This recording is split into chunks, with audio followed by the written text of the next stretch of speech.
Hello, class 10th. So, we have already read about the basic things of excretion in human beings. Okay. Today, we are going to read about the mechanism of excretion in human excretory or urinary system. We know that the human urinary system contains kidneys, which is the main filtration unit or excretory unit, and kidneys are made up of millions of nephrons. So we need to study the structure of nephron first.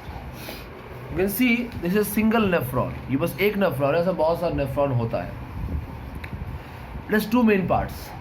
Okay, the first one is Bowman's capsule. Okay, this Bowman's capsule, and the second one is called as renal tubule. Okay, you can see this tube. This is called as renal tubule. Okay, the word renal comes because it is connected to kidney. Clear? Like we use the word cardiac for heart, pulmonary for lungs, hepatic for liver. In the same way, you are using the word renal for kidney. Clear? Okay. So the first part, this Bowman's capsule, is a cup-shaped part, okay, which contains a bundle of blood capillaries called as glomerulus. Clear? Glomerulus. What is glomerulus?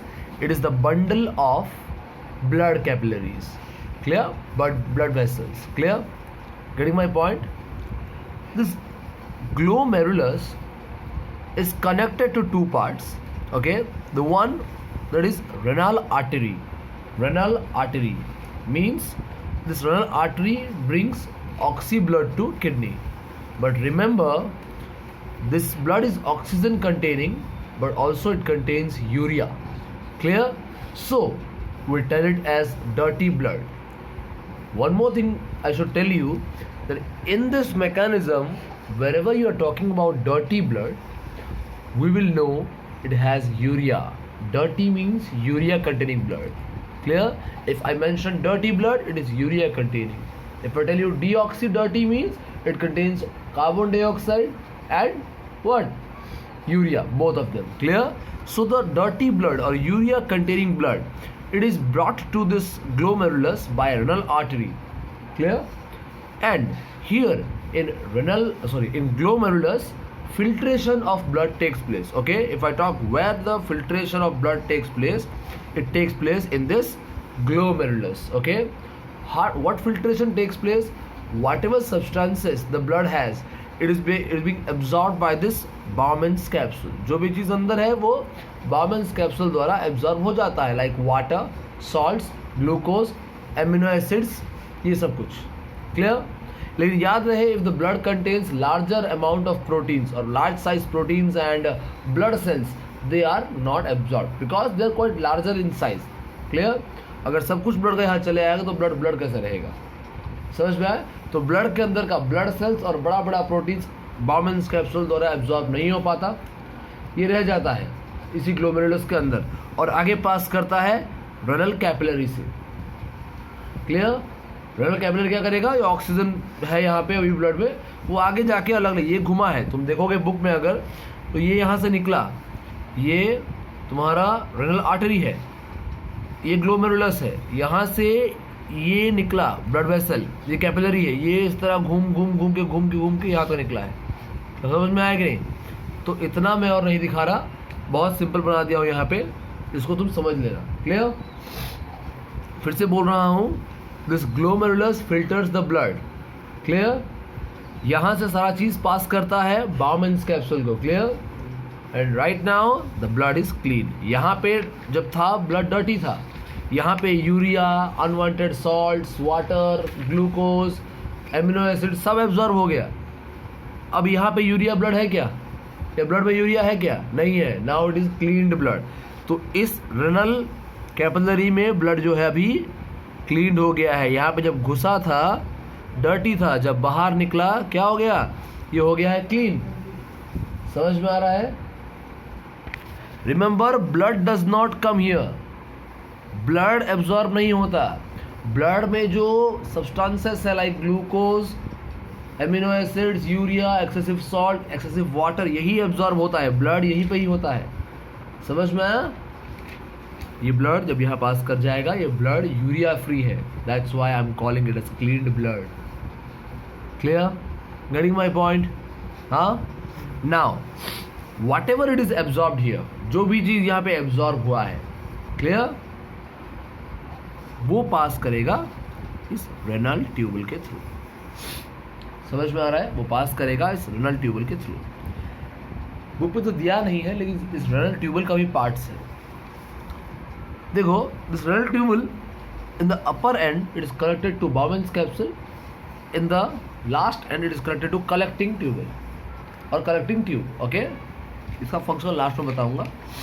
पर ये जान लो, इसके भी कुछ 3 parts है. यहाँ से यहाँ एक पार्ट, ये यू एक पार्ट, यहाँ से यहाँ एक पार्ट. इसको हम बोलेंगे PCT, मतलब proximal convoluted tubule. Clear? Okay, proximal convoluted tubule. ये पार्ट देख रहे हो, इसको हम बोलेंगे DCT, डिस्टल कन्वोल्यूटेड ट्यूबल. ये जो यू दिख रहा है, इसका नाम है loop of Henle. Loop of Henle. Okay, ये जो पूरा ट्यूबल तुम्हें दिख रहा है ना, ये ट्यूबल में होता है सिलेक्टिव रीएब्जॉर्प्शन.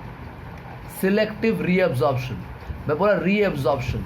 री क्यों बोला? क्या इससे पहले एक और बार एब्जॉर्प्शन हो चुका है? हाँ, बाउमेन्स कैप्सूल में एब्जॉर्प्शन हुआ था. ग्लोमेरुलस से सारा जो urea, salt, water, glucose, amino acids absorb हुआ था. उसमें से क्या है, कुछ चीज़ वेस्ट नहीं है, like glucose, amino acid, water, कुछ सॉल्ट्स, वो वेस्ट नहीं है. तो उनको फिर से रीअब्जॉर्ब होना होगा इस दौरान. ट्यूब इनको रीअब्जॉर्ब करेगा, अपने पास रख लेगा, ब्लड को दे देगा. समझ में आया? This tube has a fine supply of blood. ये जो तुम्हें रेनल ट्यूबल दिख रहा है ना, ये यू पूरा, इसके आसपास ब्लड वेसल्स लगे हुए हैं. तो यहाँ से ग्लूकोज, तुम्हारा एमिनो एसिड्स, कुछ अमाउंट का वाटर, कुछ सॉल्ट ब्लड के अंदर रीअब्जॉर्ब होता है. समझ में आया? Getting my point? यहाँ पे एक बार एब्जॉर्प्शन हुआ, लेकिन जो भी एब्जॉर्ब हुआ उसमें सब कुछ वेस्ट नहीं है, सब कुछ बाहर नहीं निकाल रहा है. ग्लूकोज काम आएगा, एमिनो एसिड काम आएगा, hence it is being reabsorbed. Clear? It is being reabsorbed where? In this part. ये पूरे पार्ट में अलग अलग हिस्से में अलग अलग, जैसे कि कुछ पार्ट्स में खाली वाटर एब्जॉर्ब होता है, वो तुम्हें पार्ट्स पढ़ाऊंगा तो समझ में आएगा. तो बुक में तो नहीं दिया गया है, फिलहाल के लिए मैं बस सिंपली समझा रहा हूँ. सोडियम सॉल्ट कहीं अलग होता है एब्जॉर्ब, मैग्नीशियम सॉल्ट कहीं अलग होता है, ग्लूकोज कहीं अलग होता है, वाटर कहीं अलग होता है. तो सोचो रीअब्जॉर्प्शन में क्या क्या चला गया. तुम्हारा ग्लूकोज रीअब्जॉर्ब हो गया, एमिनो एसिड रीअब्जॉर्ब हो गया, थोड़ा सा वाटर रीअब्जॉर्ब हो गया, ओके, थोड़ा सा सॉल्ट रीअब्जॉर्ब हो गया. लेकिन याद रहे, यूरिया रीअब्जॉर्ब नहीं होगा, क्योंकि वो हमारे लिए वेस्ट है, वो हार्मफुल है. जो यूजफुल है, ब्लड सिर्फ उसको रीअब्जॉर्ब करता है. Clear? The one that is useful to us, that is only reabsorb by our body. Clear?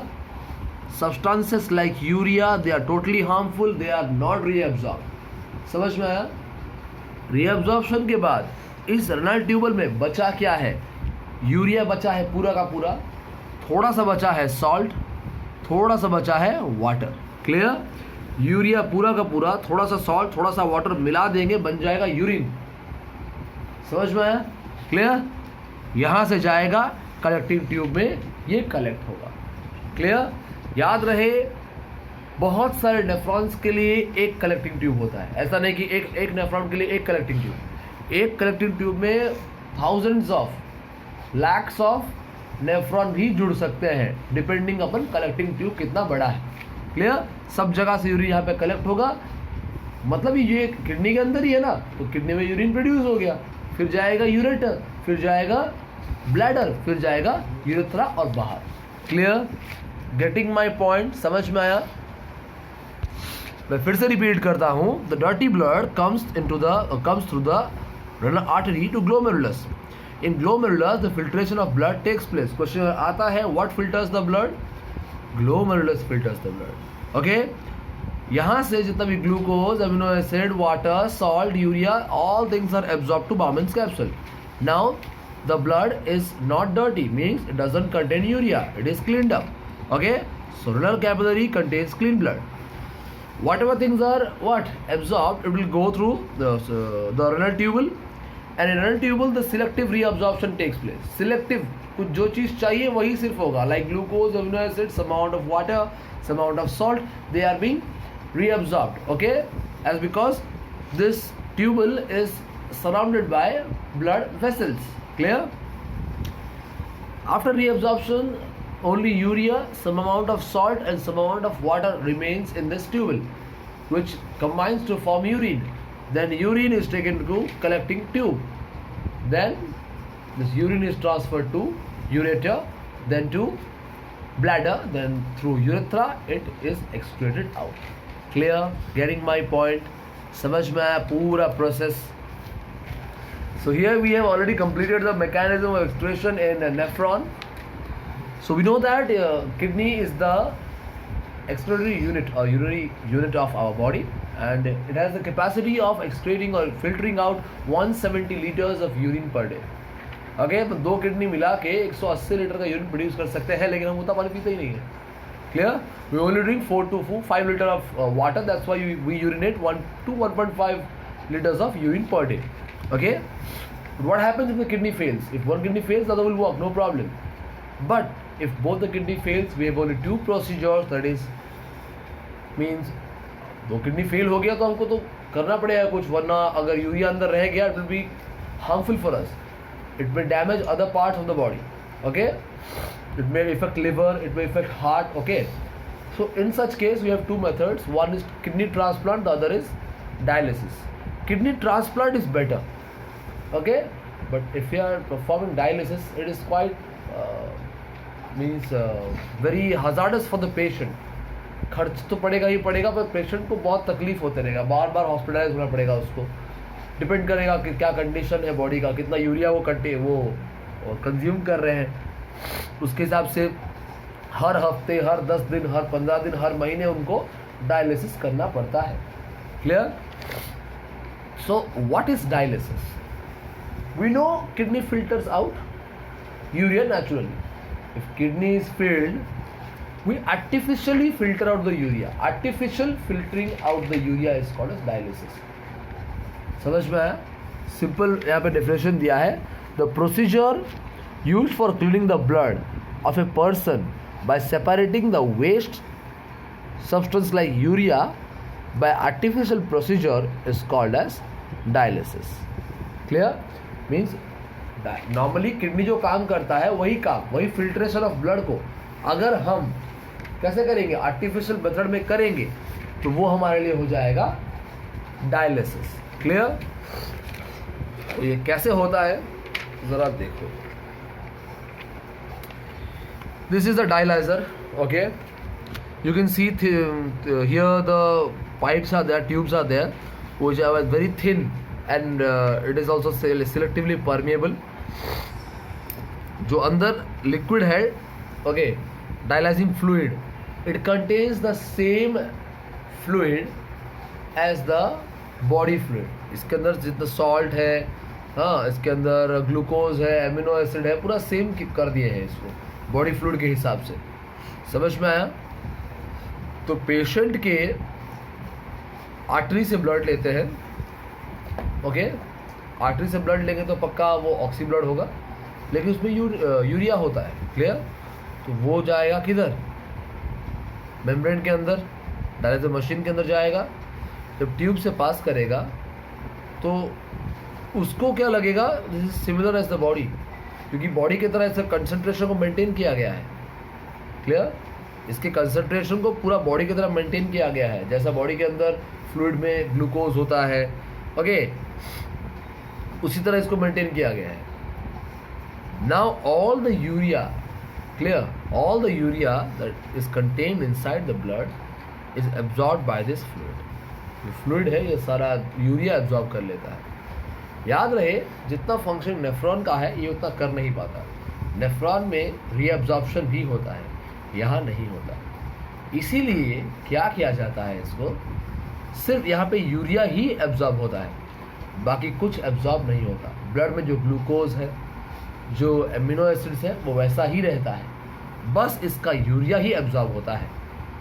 समझ में आया?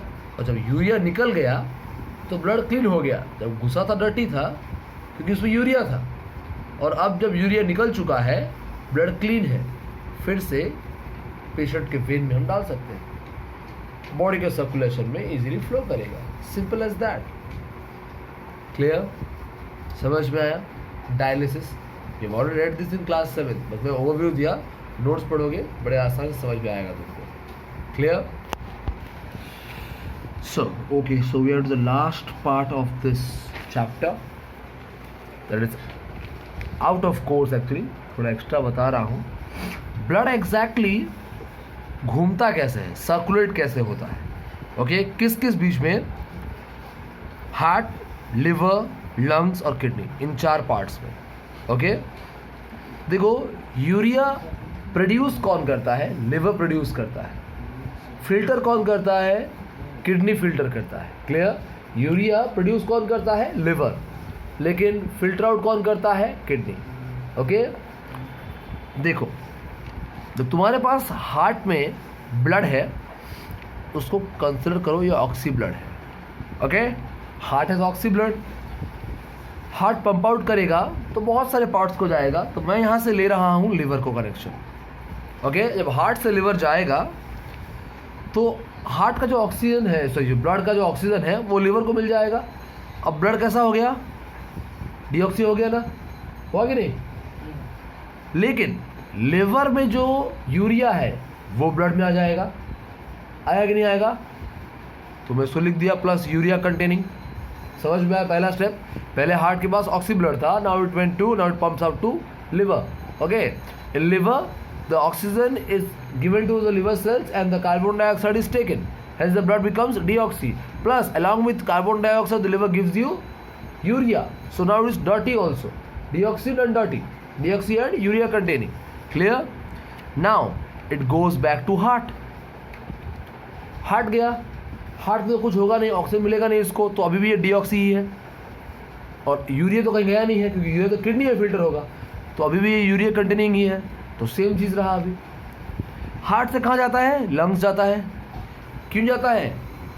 प्यूरिफिकेशन के लिए, है कि नहीं? जो डीऑक्सी है वो ऑक्सी बन जाएगा ना, अभी बनेगा कि नहीं बनेगा? ऑक्सी बन गया, लेकिन यूरिया का कोई समाधान अब तक नहीं हुआ है। यूरिया तो किडनी में फिल्टर होगा, वहाँ तक गया नहीं है, तो ये अभी भी यूरिया कंटेनिंग है। समझ में आया? लंग से कहाँ आता है? फिर से हार्ट आता है, आता है ना? हार्ट में कैसा रहेगा ब्लड? ऑक्सी ही रहेगा अभी भी, और यूरिया तो फिल्टर हुआ नहीं अब तक, वहीं रहेगा। अब हार्ट से तो फिर से पंप आउट होगा, बहुत सारे पार्ट्स को जाएगा, तो अब मैं लेता हूं कि जाएगा किडनी के पास। समझ में आया? समझ में आ रहा है? अब ये जाएगा किडनी के पास। अब यहाँ पे होगा फिल्ट्रेशन। क्या होगा यहाँ पे? फिल्ट्रेशन। समझ में आया कि नहीं? फिल्ट्रेशन यानी urea is excreted. Clear? Urea excrete हो गया, प्लस यहाँ पे ऑक्सीजन भी वो दे दिया किडनी के सेल्स को, तो ये डीऑक्सी भी बन गया, बना कि नहीं? और जब यहाँ से बाहर निकलेगा तो रेनल वेन के थ्रू बाहर निकलेगा, तो रेनल वेन जब ब्लड लेके जाएगा तो वो ब्लड होगा डीऑक्सी प्लस यूरिया फ्री। समझ में आया? क्लियर? रिपीट कर रहा हूँ, देख लो। हार्ट के पास ऑक्सी ब्लड है, तो यहाँ से पंप आउट होकर लिवर के पास जाएगा, तो उसका ऑक्सीजन खत्म हो जाएगा, डीऑक्सी बन जाएगा, लिवर से वो यूरिया ले लेगा। Clear? Means now it is becoming deoxy urea containing और डर्टी ब्लड। फिर जाएगा हार्ट के पास, कुछ प्यूरिफिकेशन नहीं हुआ, डीऑक्सी यूरिया ही रहेगा। वहाँ जाएगा लंग्स के पास, लंग्स में प्यूरिफिकेशन होगा, डीऑक्सी का बन जाएगा ऑक्सी, लेकिन यूरिया कहीं नहीं गया। फिर जाएगा हार्ट के पास, इसी ऑक्सी यूरिया ब्लड के पास। यहाँ से हार्ट से रेनल आर्टरी ले जाएगा इसको किडनी के पास, किडनी में होगा फिल्ट्रेशन, यूरिया भी निकल जाएगा, ऑक्सी ब्लड का डीऑक्सी भी हो जाएगा। जब यहाँ से बाहर निकलेगा तो रेनल वेन ने के बाहर निकलेगा, जो कि ब्लड का कंडीशन होगा डीऑक्सी एंड यूरिया फ्री। समझ में आया? ये बस सर्कुलेशन प्रोसेस तुमको समझाया हूँ, समझना इसको। क्लियर? चैप्टर यहाँ पे खत्म होता है। You are done with the chapter. Okay, completed. Notes भेजूंगा, खत्म करना, डाउट रहेगा बताना मेरे को। Okay, have a good day.